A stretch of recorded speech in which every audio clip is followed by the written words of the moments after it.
सबसे बड़ी मूर्खता। किसी बरगद के पेड़ पर एक साथ 4 पक्षी रहते थे। कबूतर, कौवा, बगुला और तोता रहता था। चारों में दोस्ती थी, सभी कार्य वे मिलजुल कर लिया करते थे। उनके दिन अच्छी तरह से गुजरते थे। मगर जब कभी उनके किसी कार्य में कोई गड़बड़ी होती तो उसका सारा दोस्त कबूतर सीधा, सच्चा और सरल स्वभाव का था। गलती नहीं रहने पर भी वह उसे स्वीकार कर लेता ताकि उनकी दोस्ती में कोई गड़बड़ झाला न हो जाए। एक दिन भोजन बन रहा था। बगुला ने दाल में नमक कम डाला। जब पता चला कि दाल में नमक कम है तो बगुला ने तुरंत सफाई दी। मैं क्या करता, कबूतर नमक समय पर लाया ही नहीं, जो थोड़ा सा था वही मैंने दाल में डाल दिया। बगुले की बात पर कबूतर ने कोई प्रतिक्रिया जाहिर नहीं की, चुप रहा। नमक तो आ ही गया था, अलग पैकेट में बंद पड़ा था। बगुला नए पैकेट को खोलकर दाल में नमक नहीं डाला। कबूतर ने यह नहीं दिया। सोचा बगुला बुरा मान जाएगा, दोस्ती टूट सकती है, चुप रहना ही ठीक समझा। एक बार कौवा की असावधानी से तेल का पीपा लुढ़क गया। झट उसने कबूतर को झिड़क दिया, तुम किस जगह तेल का खुला पीपा रखते हो? सारा तेल गिरकर बह गया। कबूतर कह सकता था पीपा तो ठीक ही जगह रखा था, देखकर कोई कम करना चाहिए, जल्दी का काम शैतान का होता है, मगर उसने ऐसा नहीं कहा, चुप्पी साध ली। बात बनाने पर कौवा दुखी हो जाता, मेल नहीं रखता। ऐसे ही दिन तोता बाजार से कोई फल खरीद कर लाया। फल सड़ा निकला। तोते ने इसका दोष कबूतर के सिर यो मड़ा, पैसे ही कबूतर ने मुझे देर से दिए। बाजार पहुंचते पहुंचते अंधेरा घेरा आया था।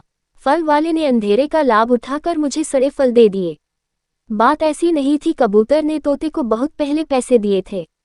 तोता ही देर से बाजार के लिए निकला था। तोता जानता था वह जो कुछ कहेगा कबूतर कभी उसकी बात का विरोध नहीं करेगा, सहज स्वीकार लेगा। अतः उसने अपनी गलती बेझिझक कबूतर के सिर मर दिया। चुपचाप रहकर कबूतर ने उसे स्वीकार भी कर लिया ताकि आपसी प्रेम बना रहे, दोस्ती निभाते चले। इस तरह सब कुछ ठीक चल रहा था।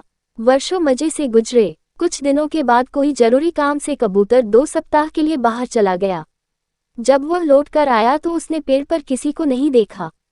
वह बहुत चिंतित हुआ। उसने तीनों की खोज खबर लेनी शुरू कर दी। बगुले से भेंट हुई तो पता चला कि आपसी मतभेद की वजह से तीनों लड़ झगड़ कर एक दूसरे से अलग हो गए, दोस्ती टूट गई। कबूतर ने फिर सबको एक जगह एकत्र किया और कहा, हम लोगों में एक ही बुराई है जिसकी वजह से हमारी दोस्ती टूटी। क्या बुराई है? सबने एक साथ पूछा। हम अपनी गलतियों को स्वीकार करना नहीं चाहते, दूसरे पर मरने की कोशिश करते हैं। यह अच्छी आदत नहीं है। अब दोस्ती टूटने से आज हम सब की परेशानी ज्यादा बढ़ गई है, पहले से ज्यादा दुखी है। याद रहे, मिलकर रहने में जो सुख है, आनंद है, वह एकाकीपन में कभी नहीं हो सकते। बिल्कुल सही कहा। सबने स्वीकारा। हम चाहते तो फिर मिलकर एक साथ रह सकते हैं, सुख और आनंद जीवन जी सकते हैं। मगर एक शर्त है, हम में से जिस किसी से जब भी कोई गलती हो उससे दूसरे पर कभी ना हमदे अपनी गलती सहज स्वीकार कर ले। इससे हम छोटे नहीं हो जाएंगे बल्कि यह हमारा बचपन होगा। हमारी दोस्ती पर इसका अच्छा प्रभाव पड़ेगा, वह गहरी होती चली जाएगी। सभी का जीवन सुखमय आनंदमय होगा।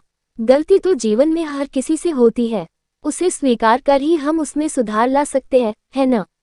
कबूतर ने सवालिया निगाह तीनों पर डाली। अवश्य, तीनों की मिली जुली आवाज आई, जानते हो, अपनी गलती नहीं स्वीकार करना अक्लमंदी नहीं, सबसे बड़ी मूर्खता है। इसी मूर्खता की वजह से हम एक दूसरे से अलग होकर बिखर गए।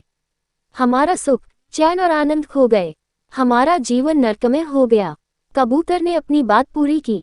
अब हम ऐसी मूर्खता कभी नहीं करेंगे, मिलकर रहेंगे। संवेद स्वर उभरा। Moral of Hindi story. इस कहानी से हमें ये मत सीख मिलते हैं कि हमें हर काम सोच समझकर करना चाहिए, कभी भी मूर्खता भरा काम नहीं करना चाहिए।